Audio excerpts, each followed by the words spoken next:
तो जम्मू कश्मीर में राजौरी जिले के जैसलमेर सुरक्षा बलों ने एक आतंकी को मार गिराया है। इसके साथ ही 2 से 3 आतंकियों को घेरे जाने की भी खबर सामने आई है। दरअसल सुबह सुरक्षा बलों को खबर मिली है कि राजौरी के दसल इलाके में आतंकी छिपे हुए हैं, जिसके बाद सर्च ऑपरेशन शुरू किया गया। सर्च ऑपरेशन के दौरान जब आतंकियों ने सुरक्षा बलों को आते देखा तो उन्होंने जवानों पर फायरिंग शुरू कर दी। सुरक्षा बलों ने भी जवाबी कार्रवाई करते हुए आतंकियों पर फायरिंग शुरू की, जिसमें एक आतंकी के ढेर होने की खबर सामने आ रही है।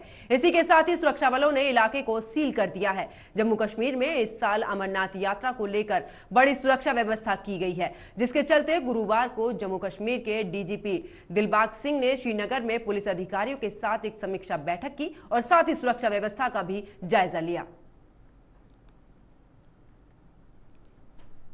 तो जम्मू कश्मीर में जल्दी ही अमरनाथ यात्रा शुरू होगी और उसको लेकर जो सुरक्षा व्यवस्था है वो की गई है। और इसी के साथ बता दें कि सुबह ही आतंकियों में और सेना के बलों में इस दौरान सुरक्षा बलों के बीच में मुठभेड़ हुई है, जहां इस मुठभेड़ में एक आतंकी ढेर हो चुका है। तो सुरक्षा बलों ने एक आतंकी को मार गिराया है। राजौरी में ये मुठभेड़ हुई है। और इसी के साथ आपको बता दें कि सेना का सर्च ऑपरेशन अभी भी वहां पर लगातार जारी है। सुरक्षा बलों और आतंकियों के बीच में मुठभेड़ हुई थी, जहां इस मुठभेड़ में एक आतंकी ढेर हो चुका है। उधर दिल्ली पुलिस ने राजधानी के शाहबाद डेरी इलाके में नाबालिग लड़की की हत्या में कथित तौर पर इस्तेमाल किए गए चाकू को बरामद कर लिया है। आरोपी साहिल ने लड़की पर चाकू से ताबड़तोड़ करीब 20 बार किए थे। इसके बाद एक भारी पत्थर से लड़की का सिर फोड़ दिया था। ये सारी घटना सीसीटीवी फुटेज में कैद हो गई थी। पुलिस ने बताया कि अदालत ने आरोपी की पुलिस हिरासत की 3 दिन की रिमांड बढ़ा दी है। उससे फिर पूछताछ की गई है और उसकी निशानदेही पर अपराध में इस्तेमाल किया गया हथियार भी बरामद किया गया है। उन्होंने बताया कि साहिल का अन्य लोगों से भी आमना सामना कराया गया, क्योंकि कई बार वो अपना बयान बदल रहा था। बताया जा रहा है कि आरोपी साहिल ने नाबालिग लड़की की हत्या से करीब 15 दिन पहले ही चाकू खरीदा था।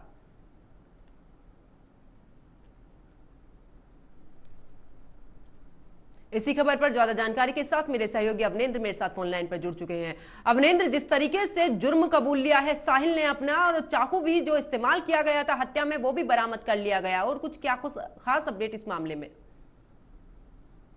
पंकज, आपको बता दें ये दिल्ली के शाहबाद डेरी इलाके की घटना है। साक्षी और साहिल की जो बताई जा रही थी, हमने तस्वीरों के माध्यम से भी दिखाई। साफ तौर से जो साहिल था जिसने साक्षी पे 40 चाकुओं से 40 बार वार किया था, और दिल्ली पुलिस ने कल चाकू जो है रिठाला से बरामद कर लिया। वहीं दूसरी तरफ कोर्ट में आरोपी की साहिल की 2 दिन की पुलिस हिरासत भी बढ़ा दी गई। साहिल लगातार अपने बयान बदल रहा था। डीसीपी आउटर जो रवि कुमार सिंह है, उन्होंने बताया कि 16 साल की लड़की चाकू से मारकर हत्या कर दी गई थी। आरोपी साहिल द्वारा जो मोबाइल फोन था वो इस्तेमाल किया गया था, जो उसने पहले बंद कर लिया था, और वो यहाँ से भागकर बुलंदशहर अपनी बुआ के घर चला गया था। साफ तौर से कहा जाए साहिल ने काफी यानी छिपने की और भागने की भी कोशिश की थी, जो दिल्ली पुलिस की तरफ से कहा जा रहा है। दिल्ली पुलिस को तहरीर उसके पिता ने दर्ज कराई। उसने साफ तौर से पिता ने दावा किया है कि साक्षी आरोपी साहिल को 1 साल पहले से ही जानती थी। इतना ही नहीं, उन्होंने शिकायत में यह भी बताया है कि अक्सर साक्षी साहिल के घर पर भी जिक्र किया करती थी। इससे पहले पिता जो अवनेंद्र, क्या इस दौरान ये भी उसने जुर्म कबूला है? आखिरकार क्या वजह रही है हत्या के करने के पीछे? देखिए, बिल्कुल जो साहिल है उसने जो हत्या का प्रेम प्रसंग का पूरा मामला तो प्रेम प्रसंग का है, और जो राजनीतिक संगठन है वो साफ तौर से लफ्जियात से भी ये मामला जोड़ रहे हैं। तो साफ तौर से जो प्रेम प्रसंग का मामला है, तो अक्सर जो साहिल था उसे समझाया करता था, कई जगह जाने से मना करता था घूमने, तो इस पर लेकर विवाद चल रहा था। तो उस दिन वो अपने बर्थडे में अपने फ्रेंड के घर पार्टी में जा रही थी, तो साहिल ने उसे जाने से मना किया, तो जिसके बाद वो लेकर चाकू से उस पर लगभग 40 बार करता है, और उसके बाद पत्थरों से भी वार करता है, उसके बाद लाश से भी वार करता है, कि जब तक साक्षी की हत्या नहीं हो जाती है तब तक वो एक के बाद एक बार साहिल करता रहता है। तो इस तरीके की जो है घटना में सीसीटीवी जो सामने आया उसमें भी इसी तरीके की जो पुष्टि हो रही है साफ तौर से। और जो दिल्ली पुलिस है उसने 2 दिन की और कस्टडी बढ़ा दी है साहिल को, यानी 2 दिन। बिल्कुल, लेकिन अवनेंद्र, जिस तरीके से उसने 15 दिन पहले चाकू खरीदा था, इसके साथ में क्या कुछ और लोगों की भी कुछ इस मामले में जुड़ी खबर सामने आई? क्या उसने कुछ ऐसा कबूला कि किसी से पहले इस वारदात को लेकर किसी से कोई बातचीत की हो?